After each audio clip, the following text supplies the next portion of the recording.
Hello, Dawgpound South campers. This is the Cleveland Browns Dawgpound South podcast, part of the Fanatical Elves Network, part of the Fans First Sports Network. I'm your host, Steve Gill. And like I said yesterday in the pregame show, I wasn't looking forward to this game at all.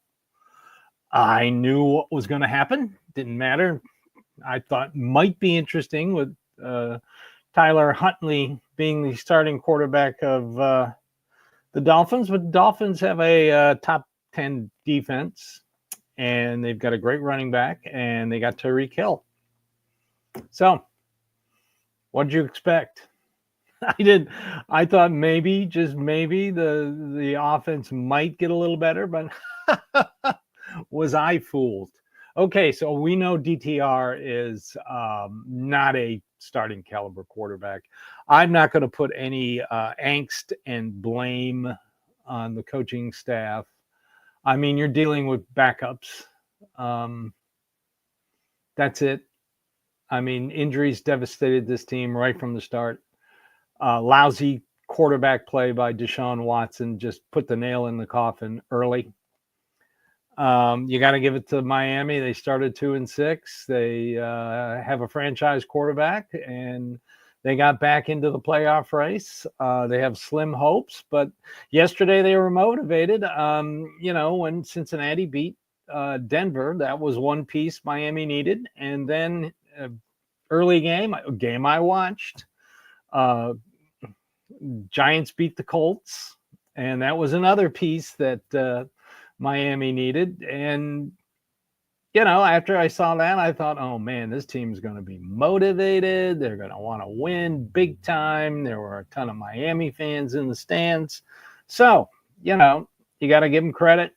They came back from 2-6. I wish the Browns had done that. But if they had a quality quarterback, they might have been able to. But then again, they can't run the ball because they have no offensive line. Like I keep saying, they only have one good offensive lineman, and that's Jack Conklin.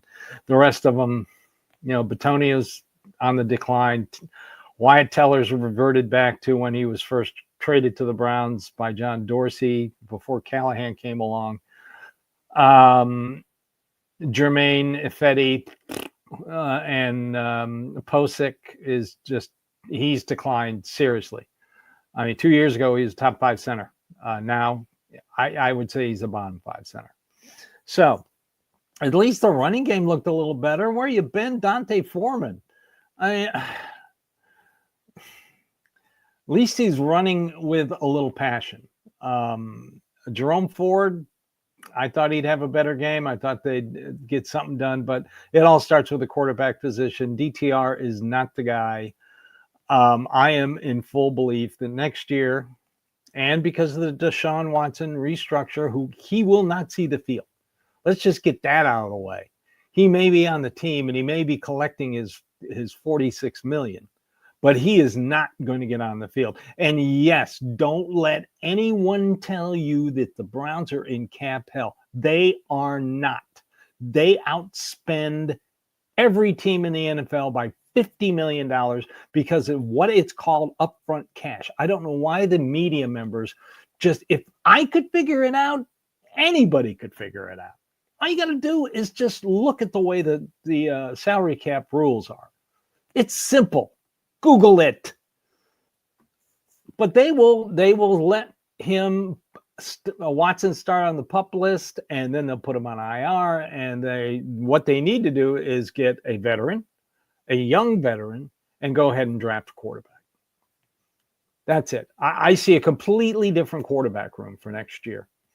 I'll get more into what I want to do, what I want to see the Browns do for next year. But it starts in free agency. Just remember that. Don't get all your mock drafts and your draft hopes and post them on social media, because it starts in free agency. Because Kevin Stefanski and Andrew Berry are going to return. So I'm staying off social media today, mostly, and I got this term from I have been a member of the Orange and Brown Report since 95. It's been different things. I just enjoy their writing. I enjoy what they have to say, and they do provide great information.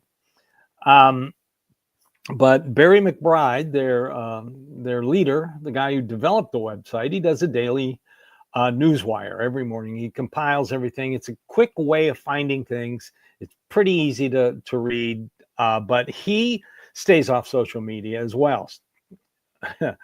And he called the people who are just, he calls them the merchants of doom. And those are the people who put things out on social media that maybe, as my wife said, maybe he should keep it inside for a couple days and let it rumble and tumble. No, they got to get it out right then. Every player on this team sucks. All the coaches suck. The front office sucks. The owner is an idiot. We need to blow it up. The owner's an idiot, but you want him to blow it up and then rehire everybody else? That makes no sense. If the owner's an idiot, why would you want him to blow it up and hire new people? Think about that. Just let that run through your head a little bit.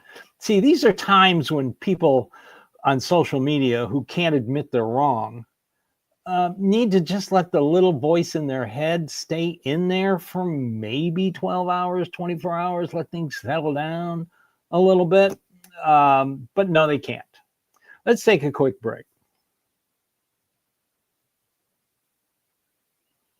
All right, moving on. Next week's game at Baltimore. The football gods have blessed us with the early game on Saturday, 4:25, 3:25 Central, my time zone. Thank you. I am a pull the Band-Aid kind of guy. Pull off that Band-Aid real quick. Let's just get it over with. I'll have the rest of Saturday night, and I'll have all day Sunday, and I won't be depressed, and I'll be able to sleep Sunday night going into Monday because, poof, Browns season will be over. So currently, the Browns are like a 17.5 to 18-point underdog. We're probably still going to do a pregame show. I fully expect the Browns to be down by that amount by probably the end of the first quarter.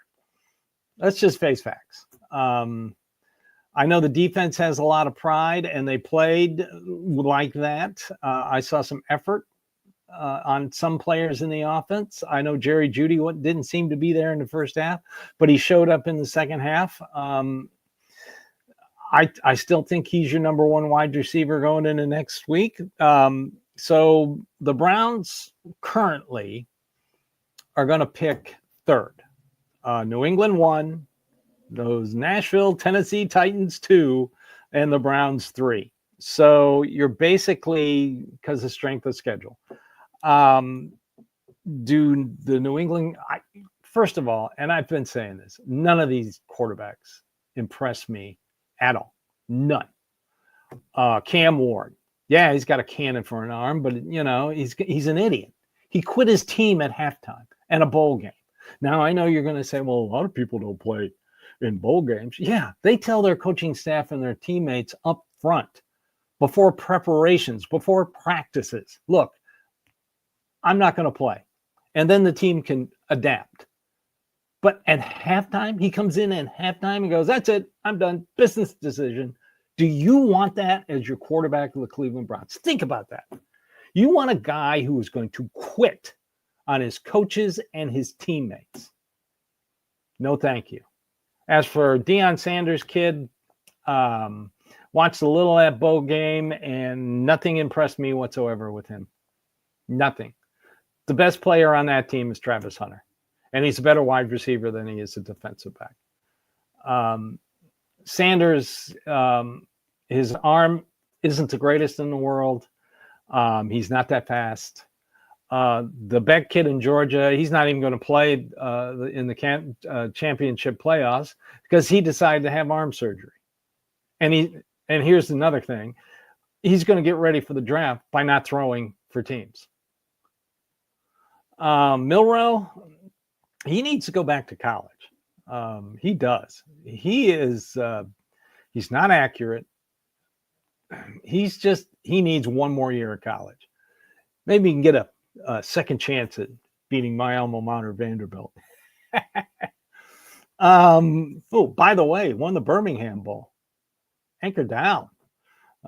Diego Pavia coming back.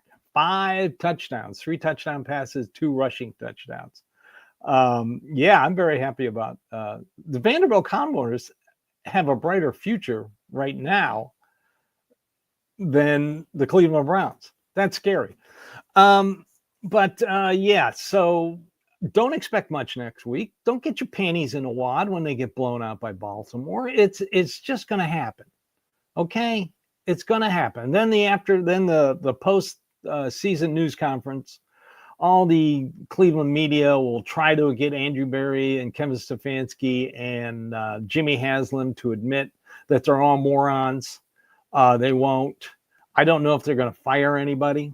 I've heard various people say that they would keep Bubba Ventrone. He was kind of put in a bad situation by the revolving door at punt returner. So his punter had a great season. The kicker had the yips. Is that really on the coach? I don't think so. As for the rumors that Ian Rappaport put out about Mike Vrabel being the offensive line coach, I can't see that happening. He's going to get offered head coaching jobs. Why would he be the O-line coach for the Cleveland Browns? Now, if you want to get rid of Andy Dickerson, possibly, and promote his assistant, who has spent 30, 35 years as a offensive line coach, most notably with the Eagles, yeah, sure, you can do that. Offensively, I don't know. You see, all these coaching changes are going to be Kevin Stefanski's decision. And don't tell me that they will force him to do things. Nobody forces him to do anything. If owners or anybody, or Paul DePodesta, the poster child for everybody's excuse of evilness, he'd be gone. He'd quit. He'd go. Kevin Stefanski wouldn't hang around for that. And he'd get a job in like 10 seconds with another team. If he did it during the season, he would just, nobody's going to tell Kevin Stefanski what he's going to do. And you have to believe that. Don't believe the people who speak before they think, because they don't know what they're talking about. Now, will the team show up for 17 and a half, 18-point underdogs? That's a good question. We'll find out when probably there are player interviews. Most notably, I'm going to listen to Myles Garrett when he talks to the media. So far, he has been very illuminating without really letting you know what's going on. He doesn't want Jimmy Haslam to blow it up. So he's basically told Jimmy Haslam, if you fire Andrew Berry and Kevin Stefanski and blow it up, you're going to have to trade me. So you've got that. And you've also got Denzel Ward, who is concerned about a blow up. This team does have talent. It has young talent.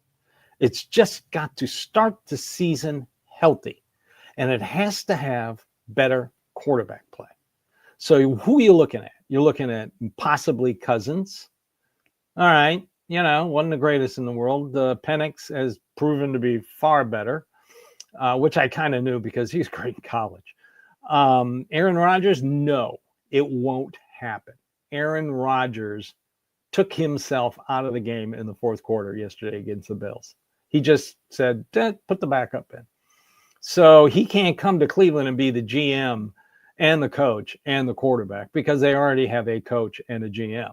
So no to Aaron Rodgers. Forget about him.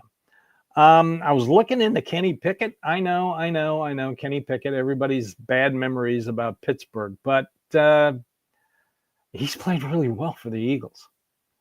I mean, maybe just getting out of Pittsburgh was what he needed. So, because they could be pretty harsh on a quarterback. Justin Fields as a young veteran, possibly. You're going to have to get that bridge quarterback first. You're not going to get Sam Darnold. The Vikings would be idiots to let him walk and also to let J.J. McCarthy walk. They would be morons. And Kwesi, who is the GM of the Browns, learned under Andrew Berry. So, not going to happen. So, Sam Darnold, bye. You got to find somebody like Sam Darnold. Could it be Jameis Winston? God, I hope not. Although if you really think about it, if Jameis Winston had a better offensive line and a better running game, he wouldn't throw the ball as much. And if he's not throwing the ball as much, then he's not throwing interceptions. So that's the questions we're going to have to look at. Next week after the Baltimore game, I'll probably go ahead and do a Dawgpound South on Sunday. And then I'm going to do a deep dive into free agency and, of course, mock drafts. But mock drafts come after. I'm going to start doing deep dives into free agency. I think the Browns need to sign a new center. They need to sign guards and tackles and draft tackles. Of course, the quarterback position, I'd like to see a little upgrade in the running back behind Nick Chubb. Also, re-sign Nick Chubb. On defense, Isaiah McGuire might be the complement to Myles Garrett, and you still got Okoronkwo when he comes back. And everybody keeps forgetting about Alex Wright at defensive tackle. Michael Hall is definitely the real deal. So some tweaks, need new safeties. I'm sorry, younger safeties. I loved Juan Thornhill and Rodney McLeod, but you need to get a little younger if you're going to sign safeties in free agency. You got to hope JOK comes back. Grant Delpit's fine. Not a big Ronnie Harmon fan anymore. I was, but no, he's been abused a little bit. So that's it for today. I appreciate you tuning in to the Cleveland Browns Dawgpound South podcast, part of the Fanatical Elves Network, part of the Fans First Sports Network. Like I always say, I am grateful for your follows, your shares, your subscribing to YouTube, watching and listening. And, we're Browns fans just like you. I'm the more realistic one. I'm also the more rational one. Let's face facts. I'm not gonna fly off the handle anytime one bad thing happens. So I've been in this game too long. I've been a Browns fan all my life, ever since my dad took me my first game and I saw Jim Brown play. So if Paul Brown can stay a Browns fan, if Brown Spider can stay a Browns fan, I can stay a Browns fan. So everybody have a great day and go Browns.